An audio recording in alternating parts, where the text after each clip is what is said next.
All right. Thank you. It's being recorded, so later this week I'll send you a copy, and please feel free to share it with your colleagues and coworkers. Everyone's lines will be muted, so if you have a question, we do want this to be interactive, so just go ahead and unmute your line and ask your question, or if you're not comfortable doing that, you can just enter your question into the Q&A or the chat, and we'll collect those at the end. When Caesar's finished with his presentation, we'll have a little Q&A time. And if we can't get to them for whatever reason, one of us will follow up with you with an answer to your question. So we'll get everybody. So with that, I'm happy to introduce Madeline Brakey, a rising star on our sales team at Barcom. She has been with us for over 5 years, starting out as a project manager, where she discovered her passion for making a difference at the operations level for our customers. And nearly a year and a half ago, she transitioned into our Tennessee and Alabama sales territories and has thoroughly enjoyed working with these folks. If you've met Madeline before, you know she's a go-getter. She loves solving challenges for our customers, and frankly, she takes on the task like her life depends on it. Her passion is making a difference, and seeing the results of her work is a true win-win for her. She has earned the reputation of being a valuable resource, and we're pleased to have her introduce to you a little bit more about what we do here at Barcom. Madeline? Thank you, Leanne. So I have the honor of introducing Barcom and also Zebra to those of you who may not be familiar with us. So Barcom was established in 1991, and we're based in Chattanooga, Tennessee. We excel in designing, implementing, and supporting rugged real-world solutions designed for all environments, including those that are most challenging and probably most familiar to you in warehousing, manufacturing, and distribution. Our areas of expertise and training encompass RFID and barcode data collection, as well as warehouse and shop floor automation, inventory and asset management, and all over workflow optimization. So at Barcom, we take pride in working closely with businesses to streamline their operations, reduce reliance on paper-based solutions, and boost workflow efficiency through technology. We don't just supply hardware. We offer a comprehensive, tailor-made solutions that address each client's specific operational needs, because no two businesses are alike. When we do need hardware, though, we are constantly relying on Zebra Technologies, a global powerhouse in enterprise visibility and data intelligence. And for decades, Zebra has been leading the charge in innovation, delivering state-of-the-art yet robust solutions in barcode printing and scanning, RFID, mobile computing, and real-time location tracking. Zebra's cutting-edge solutions are trusted across virtually every industry, enabling organizations to gain real-time operational insights. And their intelligent automation and AI-driven solutions, combined with Barcom's expertise in tailored integrations, and both of our dedicated teams of programmers, installers, and customer support specialists, empower businesses to make quicker, more informed decisions, enhancing productivity and customer experience. Whether it's optimizing warehouse logistics, refining asset management, or increasing visibility, this partnership delivers tangible, measurable results. So throughout this webinar, we will be taking a deeper dive into how Zebra's fixed mount scanning and machine vision solutions can transform your business. We'll show real-world applications, success stories, and captured demonstrations, and we are eager to show this small portion of Zebra's full portfolio. But if you are eager to explore the full range of products, simply reach out to your Barcom account manager, and we'll gladly provide you with a prior webinar recording that highlights everything Zebra has to offer. Now, I am going to turn it over to Jamie Waldrop to kick things off. Hello, everybody. I'm Jamie Waldrop, Senior Channel Account Manager for Zebra Technologies on the fixed industrial and scanning and machine vision side of the business. And what we would like to do today is focus on those products and present to you a portfolio of solutions and talk about use cases as well. So to kind of give an overview of our product line on the hardware side, we have kind of what we'll just call for today the green cameras. So it's an FS and a VS series of smart cameras and sensors that are going to be participating in fixed industrial scanning and machine vision applications. On a little bit higher end, we have a smart camera, the Iris GTX, that's going to be able to do higher performing machine vision inspections and higher resolution cameras as well.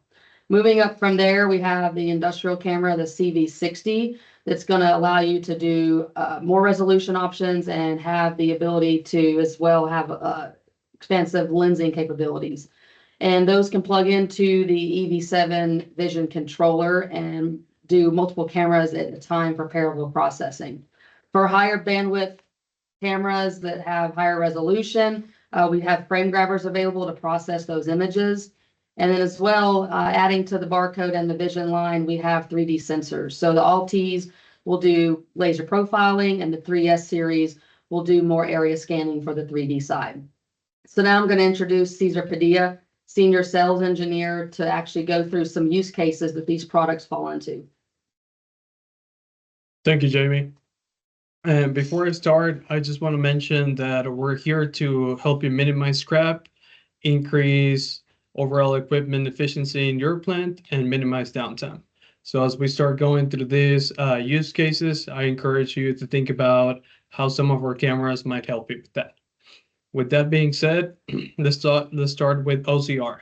OCR stands for Optical Character Recognition. And all that means is if you have a string of text, some letters, with our cameras and OCR, we can very easily tell you what those characters are with a high level of precision.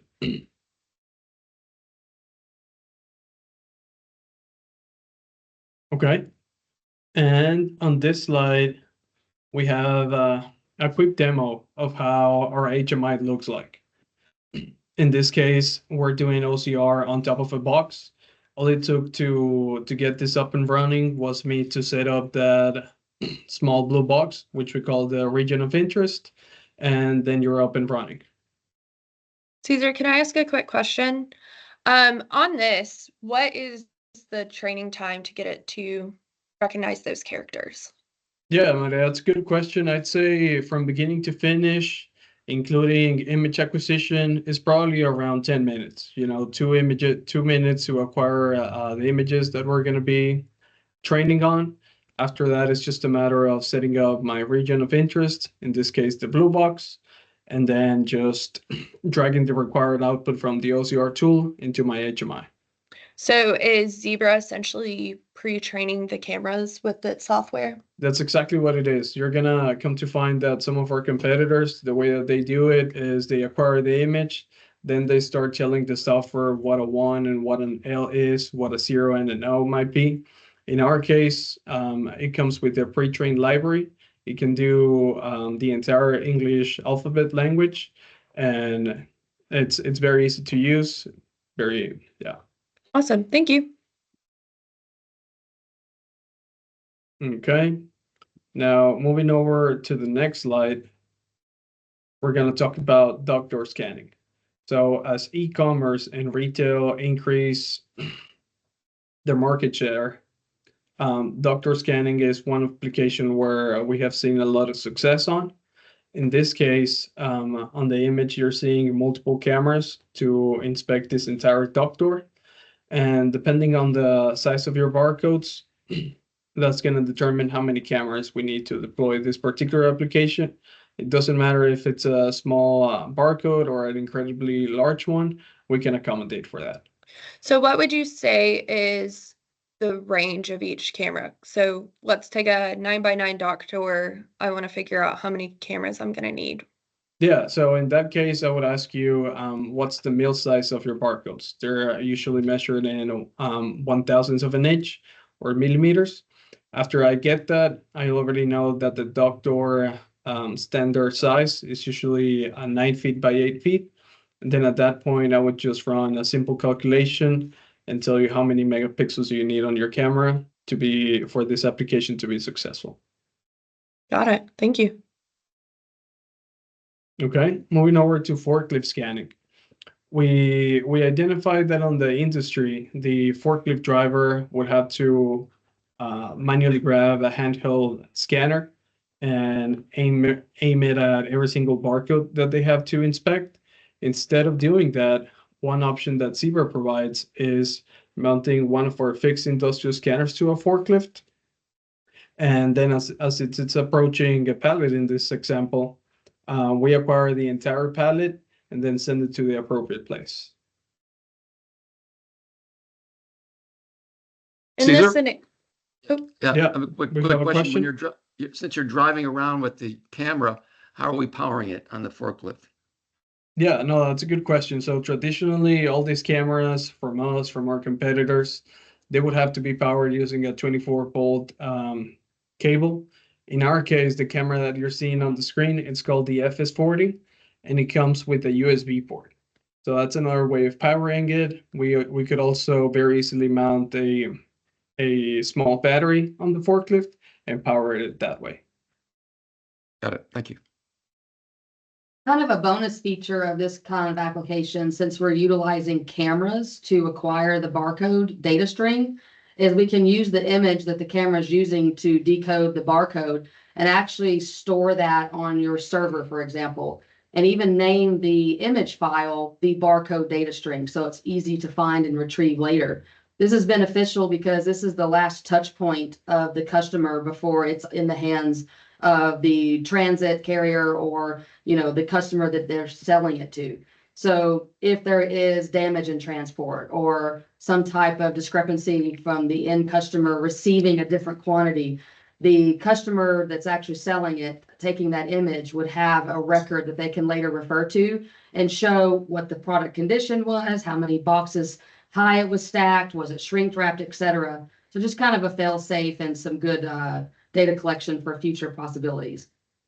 so whenever my customer says you damaged this and put it on the truck damaged, I have proof to say, nope, perfect condition.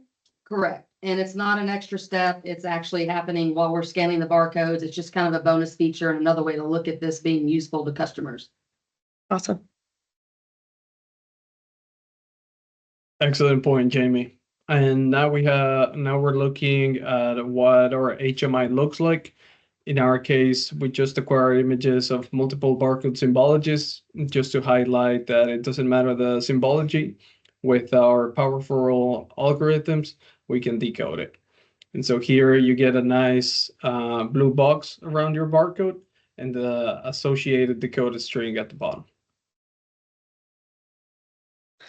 One quick question. In that scenario we just posed and this, how many barcodes am I able to capture at one time? Am I able to just capture one per pallet or multiples at a time? Yeah, no, that's a question that we get all the time, and that's gonna depend on your processing time. So we could have up to maybe 20, maybe 30 different barcodes in the same image.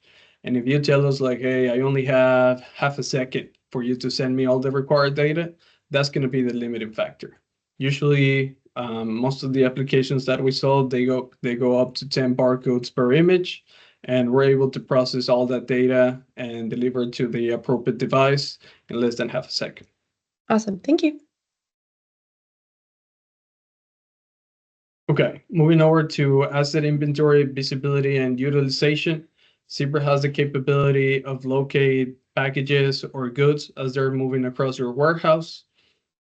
We can also validate all the shipping and receiving that you do at this warehousing, and also optimize your doctor use.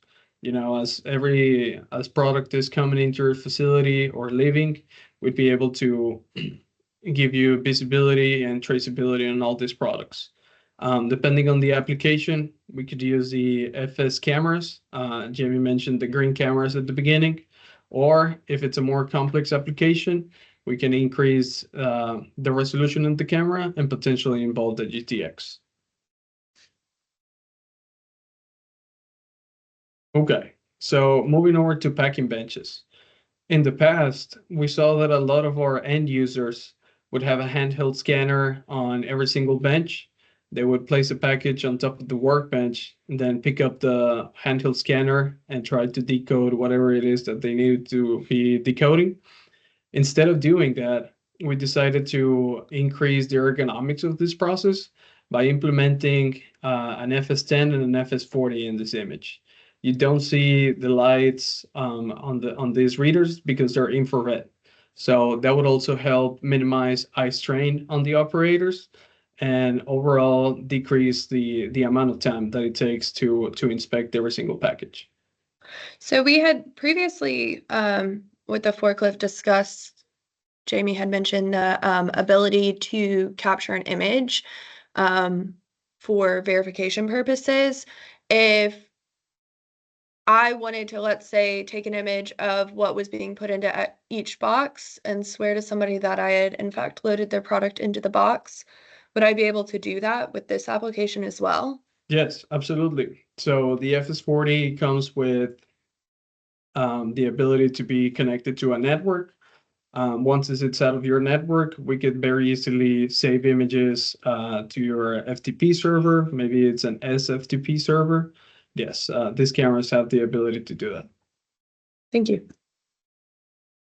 Okay, so as I mentioned earlier, we're starting to see that e-retail, e-commerce, and big industrial warehouses need the capability of identifying and decoding barcodes all around the six sides of the box.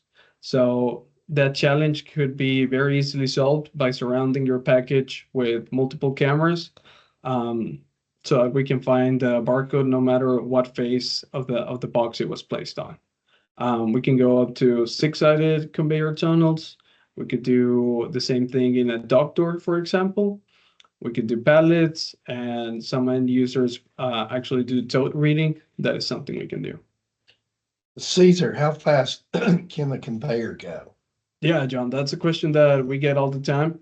And I like to phrase it back to the customer, how fast do you need to go? I usually approach it in that case because very easily I could just shroud my scan tunnel and flood it with light so that our cameras can acquire multiple images per second and achieve the speed that you're looking for. And expanding on that question, John, sometimes we run into situations where we have multiple sizes of boxes. Sometimes they can be up to, maybe not a box, but a field of view, the size of the image, maybe more than 6 feet. And to account for that, we just add more cameras, and there's really not a limit on how many cameras we can add.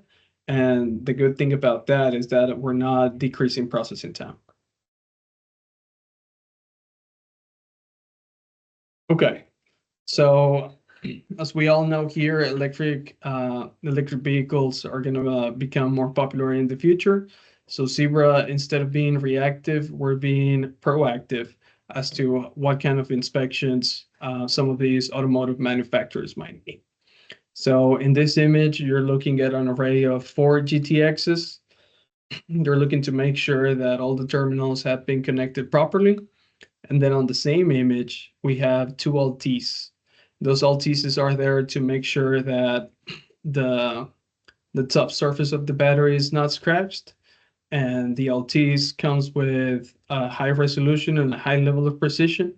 In this case, our end user was concerned that the scratches might be a little bit smaller than a millimeter in depth.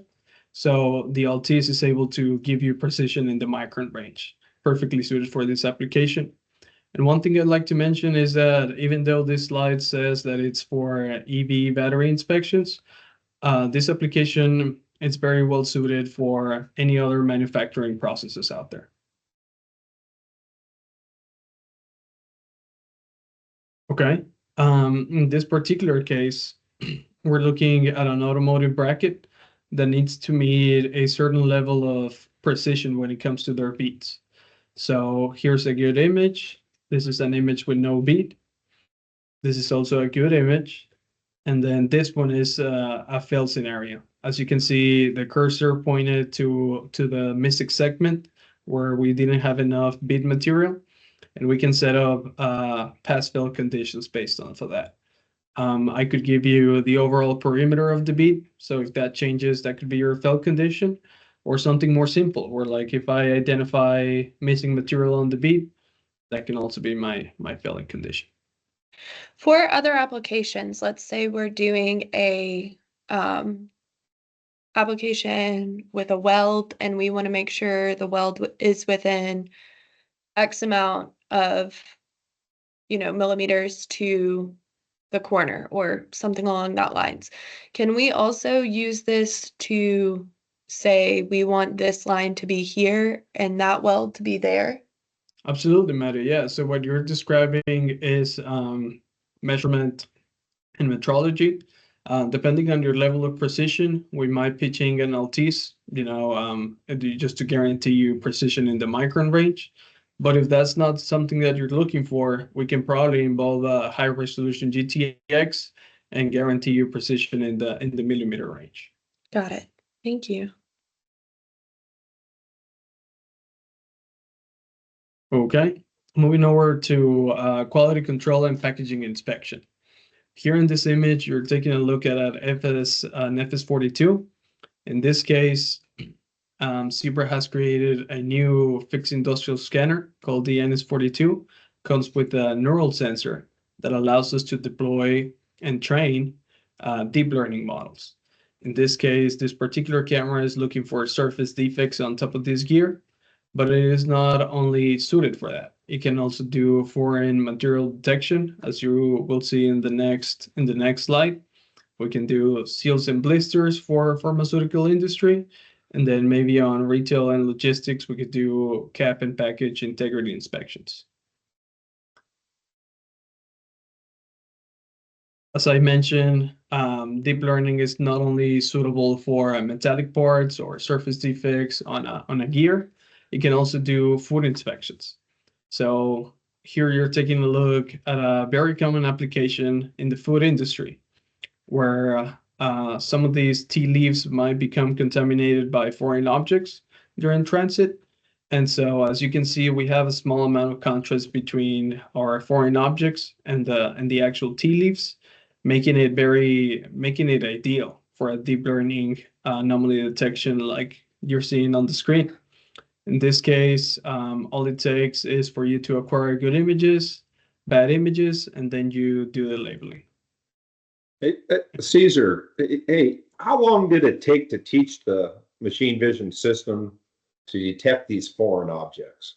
Yeah, so as I mentioned, the image acquisition takes a small part, maybe 1 or 2 minutes. In this case, we have approximately 10 images to train with. And then after that, you just label your good images, you label your bad images, you identify the defects. Overall, I'd say with good hardware, this model does depend on a good GPU. It takes around 10 minutes. So one of the benefits of this type of solution with the deep learning anomaly detection, Caesar explained it's pretty easy and short time frame to program. But the power is behind the fact that an end user doesn't need to be some machine vision expert or powerful software programmer.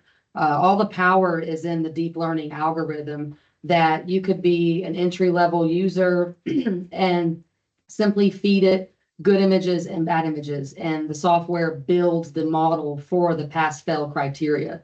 So customers that are maybe a little leery and taking on machine vision because they don't have a dedicated subject matter expert or staff to maintain the systems, this is a great solution because it's pretty much self-contained. All you really need to have someone do is, again, feed it images, and it creates that model for you.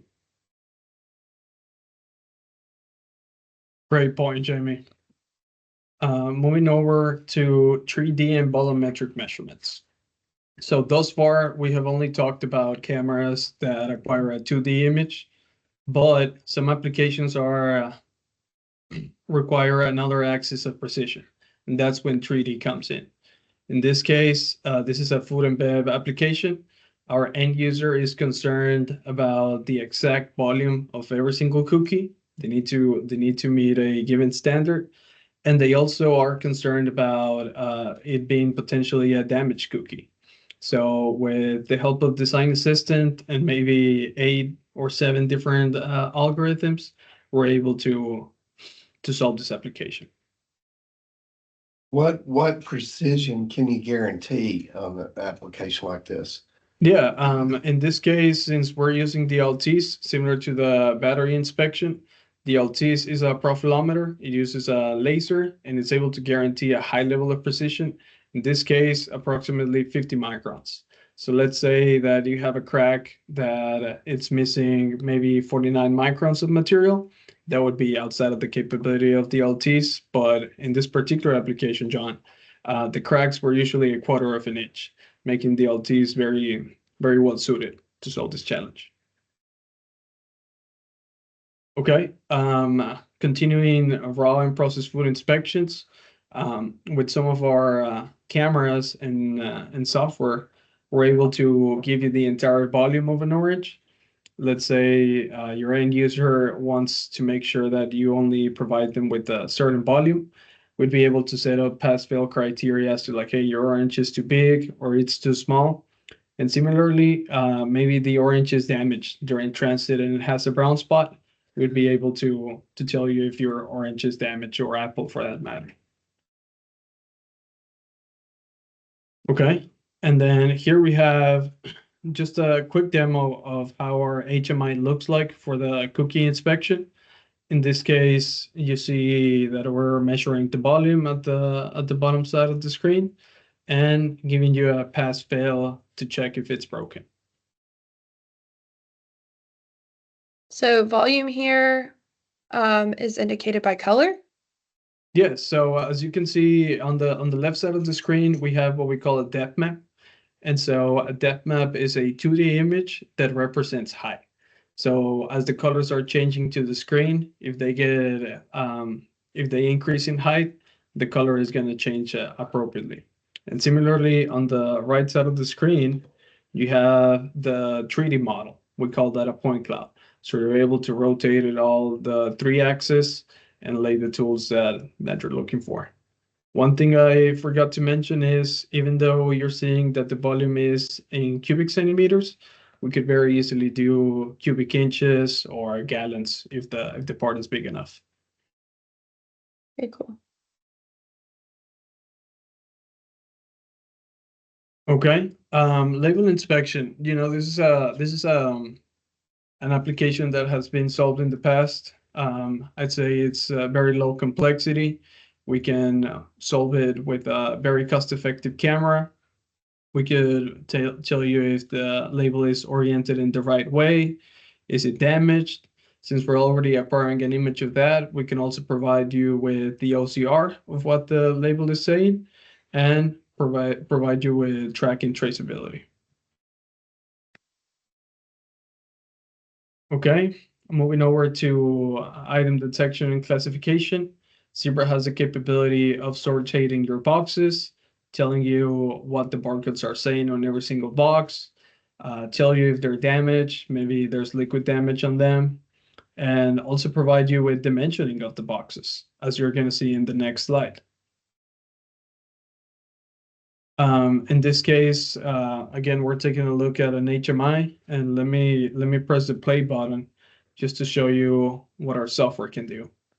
So we can do a single box at a time. We can do 2 or more boxes at a time. And then I'd like you to focus your attention at the bottom side of the screen. You're seeing an X, a Y, and a Z. Those are actually the center point of the box. So I could very easily send out coordinates to a robot for them to come pick it up. Any questions about this demo? Hey, Caesar, what device do you use to acquire the 3D image? Yeah, this was covered by Jamie at the beginning when she mentioned the portfolio. These particular images were acquired using a 3S80. It's very similar to an Altis, but it doesn't provide you with the same level of precision in the micron range. If you're using a 3S80, for example, it'll give you sub-millimeter accuracy. And just so you guys know, the 3S product kind of complements the next announcement that Zebra has officially acquired Photoneo. So we are expanding and investing into a broader future for 3D products in our solutions.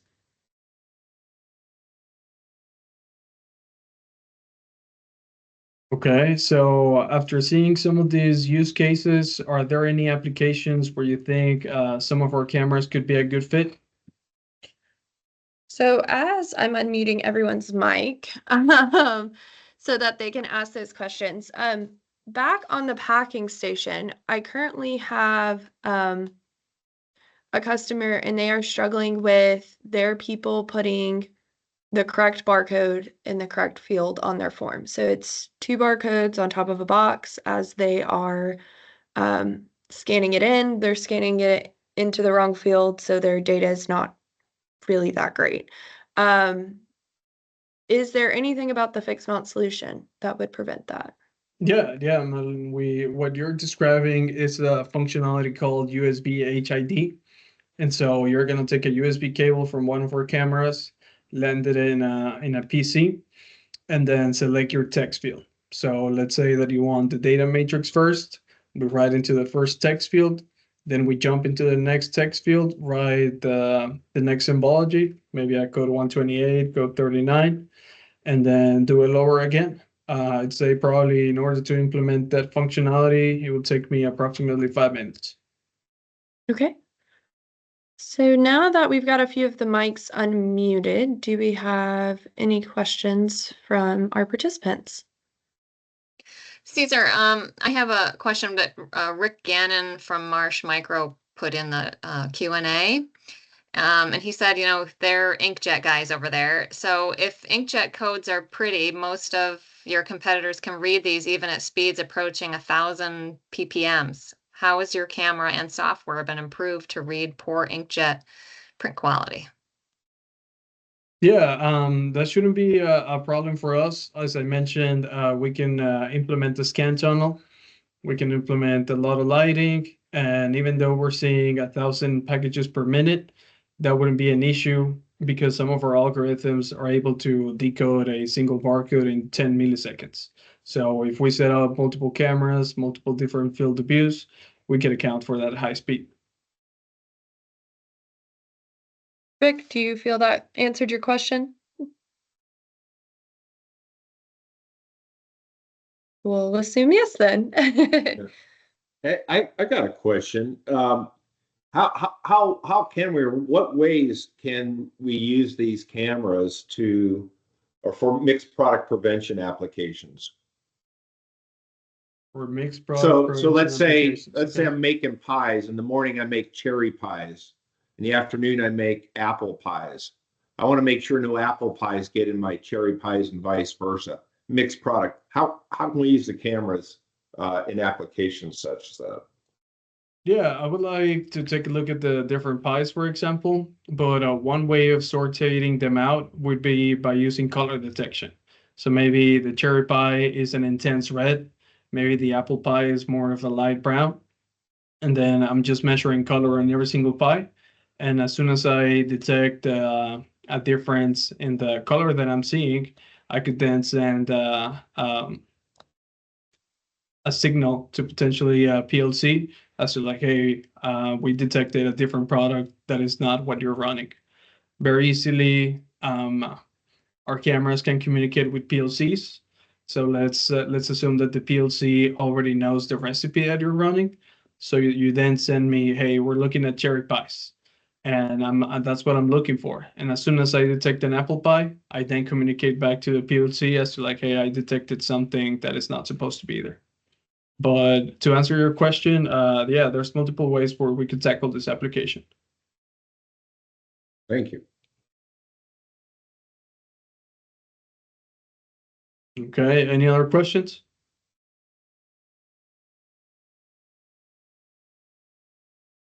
Okay. Well, that's great. Thank you so much, Caesar. Appreciate that. And Jamie too. I think this was really helpful for everyone. Hopefully everyone feels the same. I thank everyone for joining us today. Hope you found it as informative as we did. And we would love it if you would reach out to us with any questions that you might have, any interesting conundrums that you might be facing right now that we could help you with. So with that, we're going to let you go. And please be on the lookout for the recording link that will be in your inboxes later this week. Thanks so much, everybody. We appreciate you. Thank you, everyone. Bye. Have a good weekend. Thanks.